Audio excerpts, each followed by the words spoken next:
So Brendan, one of the interesting things I find about your logo is the ruby-throated hummingbird. Tell us the story behind that. Yeah, for sure. So when I was going to school for my undergrad in biology, I had to pick a discipline, and I actually chose ornithology as the discipline. So that's what I did like my capstone, my thesis project on. And the ruby-throated hummingbird is the only native hummingbird to our area of Vermont in the Northeast Kingdom.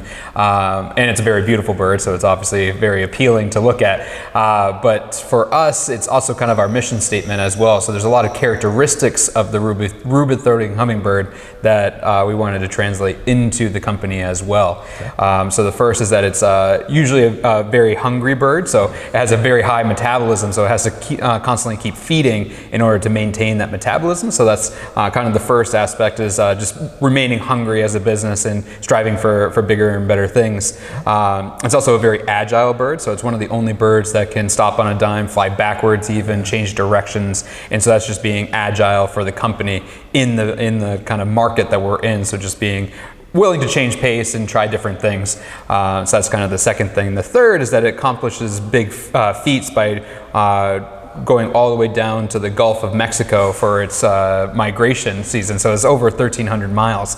Again, just kind of like accomplishing big things, even though it's a small bird and kind of the area that it lives in. So that's kind of the third. The fourth is kind of the most important thing, is that it's a very territorial bird. It's kind of dedicated to its region and making sure that it has a bunch of resources, and that's actually how they do their mating cycle, is a male will control a certain region, and then the mates will come later on. But for us, that kind of looks like more of our dedication to the town and the region and the Northeast Kingdom that we live and thrive in and call our home. So it's very important for us, and that's kind of the biggest thing, is that we're very dedicated to St. Johnsbury and the surrounding region to make sure that it remains healthy and thriving, and making sure that we're doing our best to be a good steward for the area. And so that's where that comes from.